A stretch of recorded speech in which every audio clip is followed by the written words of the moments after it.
Good morning. This is Kent Blaylock with SDG Bible Study. That's the Soli Deo Gloria Bible Study coming to you on this Wednesday morning, November 30th, 2022.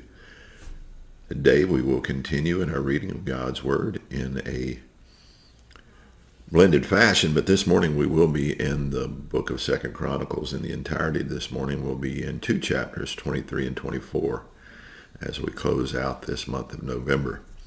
Hope you will join me as we read God's Word together.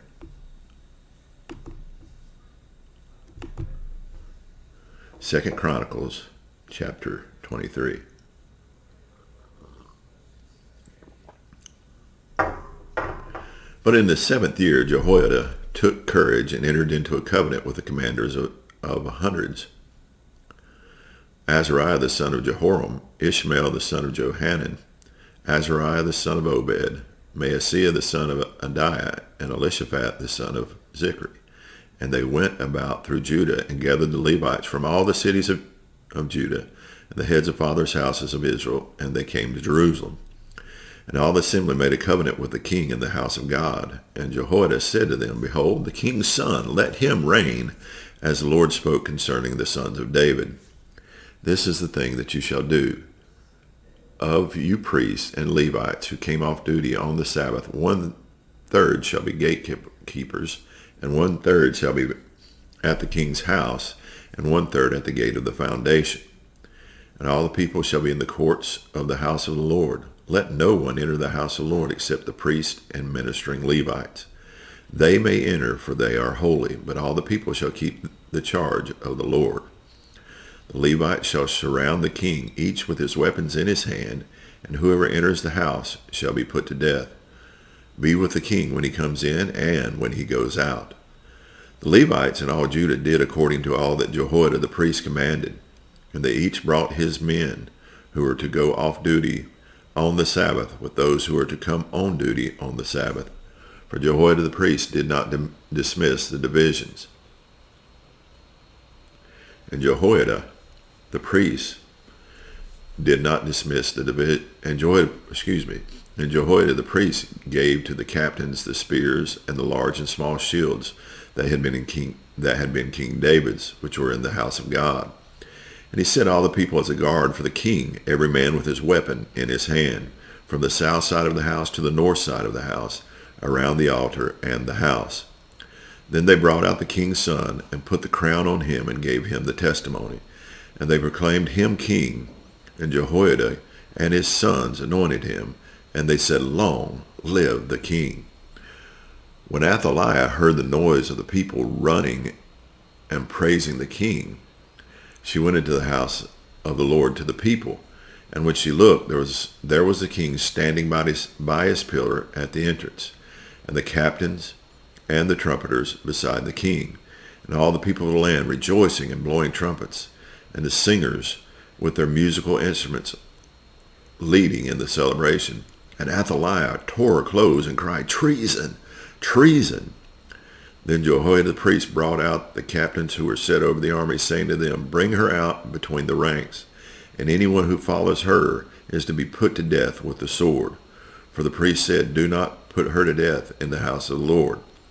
So they laid hands on her, and she went into the entrance of the horse gate of the king's house, and they put her to death there.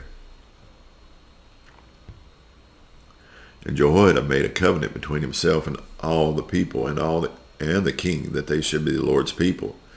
Then all the people went to the house of Baal and tore it down, his altars and his images they broke in pieces, and they killed Mattan, the priest of Baal, before the altars. And Jehoiada posted watchmen for the house of the Lord under the direction of the Levitical priests and the Levites whom David had organized to be in charge of the house of the Lord, to offer burnt offerings to the Lord, as it is written in the law of Moses, with rejoicing and singing according to the order of David.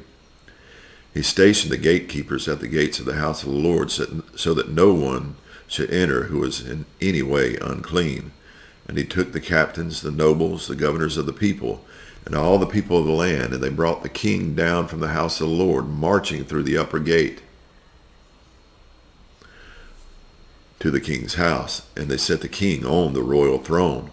So all the people of the land rejoiced, and the city was quiet after Athaliah had been put to death with the sword. Now to 2 Chronicles chapter 24.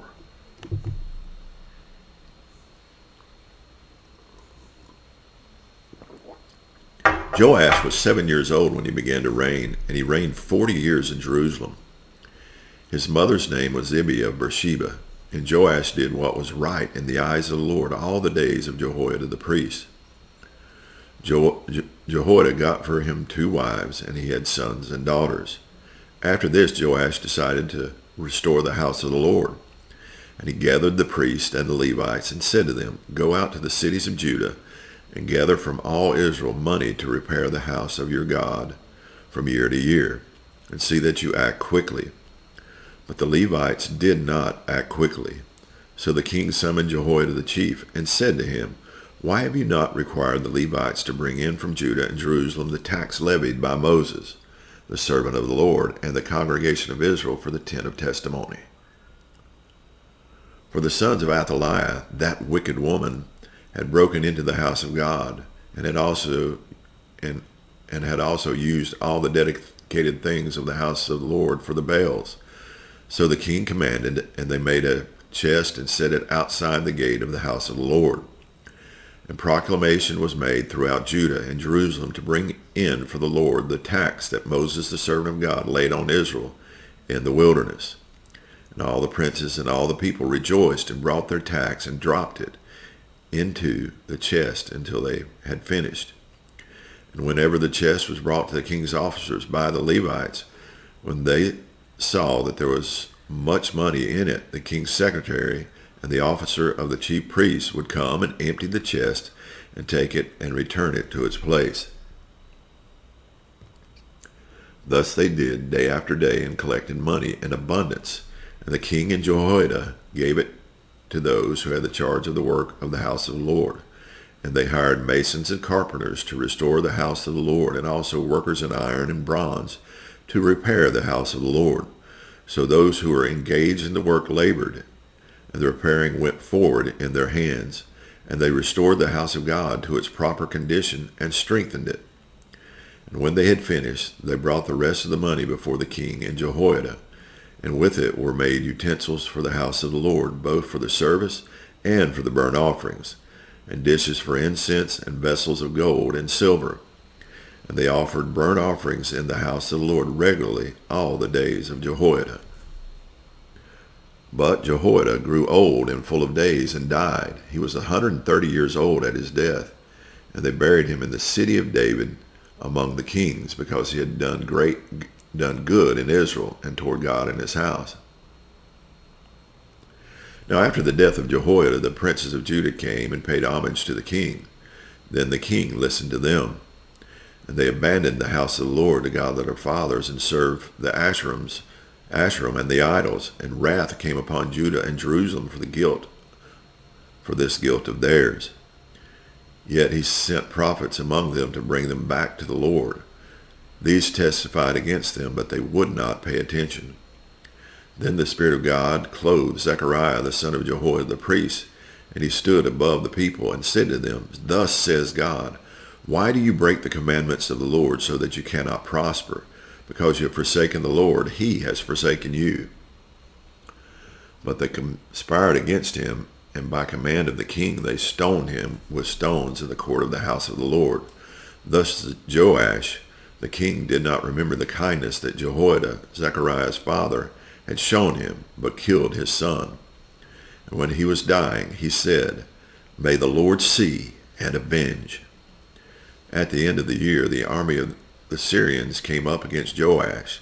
They came to Judah and Jerusalem and destroyed all the princes of the people from among the people, and sent all their spoil to the king of Damascus. Though the army of the Syrians had come with few men, the Lord delivered into their hand a very great army, because Judah had forsaken the Lord, the God of their fathers. Thus they executed judgment on Joash. When they had departed from him, leaving him severely wounded, his servants conspired against him because of the blood of the son of Jehoiada the priest, and killed him on his bed. but they did not bury him in the tombs of the kings. Those who conspired against him were Zabad, the son of Shemeath the Ammonite, and Jehozabad, the son of Shimrith the Moabite. Accounts of his sons and of the many oracles against him and of the rebuilding of the house of God are written in the story of the book of the Kings.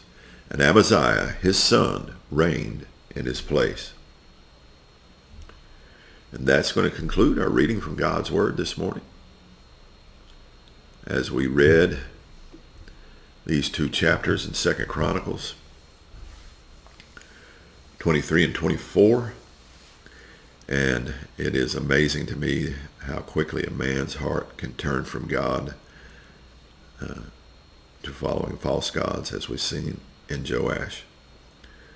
We see the blessings of God when the people were obedient, and when the king was obedient, but when they rebelled and their heart was turned from God to following other gods, God's judgment came, and Joash came to an end.